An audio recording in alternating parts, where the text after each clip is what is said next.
Now, I'm sure a lot of you guys know already, I used to be a door-to-door salesman, and in order to make sales, I had to knock on the doors of complete strangers, persuade them to let me into their house, persuade them to let me sit down for about 2 hours to give a presentation, persuade them to give me their social security number and ID, and finally, persuade them to sign a legally binding document. So naturally, over the years, I picked up a couple of extremely powerful persuasion techniques, and although the odds were stacked against me, I was still making sales every single day. So in this video, we're going to go over 3 of my favorite persuasion techniques so that you can start making things go your way. The first technique is called the Sullivans Nod, coined by the man who invented it. All you have to do is nod your head very slightly, 15 degrees, 3 times while speaking about something you want the other person to agree on. For example, back when I was doing sales, it was my job to convince the buyer that their telecommunication services were subpar. So I would say things like, I know your internet's been kind of slow, while doing the Sullivans Nod, and almost always they would say, yeah, my internet's been kind of slow, even though honestly the internet speeds were about the same. A study actually found that waiters who used the Sullivans Nod to suggest dishes saw a 40% increase in the amount of those dishes being ordered. The second technique we're going to talk about is called the foot in the door technique. This is a psychological phenomenon that is well known by all psychologists. Basically, all you have to do is make a very small request,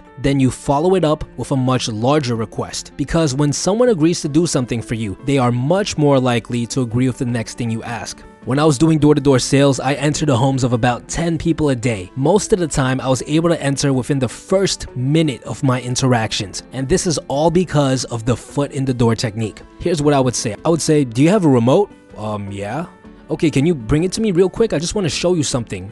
Sure. And then they'd bring me their remote, and then I would say, all right, let me show you something on your TV, and I would literally just walk into their house. You'd think people would resist, but 90% of the time, I was able to walk in without any trouble at all. The small request I make is for them to bring me their remote control. The larger request is that I enter their home. What I also like to use in these interactions is another form of the foot in the door technique. I call it yes mode. When someone says yes 2 times, they're much more likely to say yes the 3rd time. The first thing I ask in this example is a yes or no question. Do you have a remote control? Yes. Then I ask them to bring it to me, and they say yes again. And then I ask to show them something on their TV, and that's the 3rd yes. And to top it all off, when I'm asking the 3rd question, guess what I'm doing? I'm also using the Sullivans Nod. Whoa. The third and final technique we're going to talk about is extremely powerful. It's called assuming the close. This technique is more focused on the way you phrase certain requests. It's all about not asking for permission. For example, during the sales process, I need to enter the client's social security number in order to take a look at their credit score. If I asked, can I have your social security number? Almost always, I would get a very defensive response. And that's because the social security number is something that we're taught to protect with our life. If the wrong people get a hold of it, they can essentially steal your identity. So I switched the phrasing to, put your social security number right here. And I would hand them the tablet, and almost 99% of the time, they would just do it, no questions asked. Here's another example. Let's say you want to take a girl out. You got her number and you've been texting. Instead of saying, hey, do you want to hang out sometime with me? You should say something like, look, I'm free next Wednesday. You should come get coffee with me. This technique is very effective because it makes it seem like you already expect them to say yes. This portrays an enormous amount of confidence, and it also makes your request seem like something that a lot of other people have already said yes to. So when one of my clients hears me assume the close, they think, oh, this must be part of the procedure. And when she hears you assuming the close, she thinks, oh, he's probably taken a ton of people out on coffee dates. This is no big deal. And the great thing about these 3 techniques is that you can combine them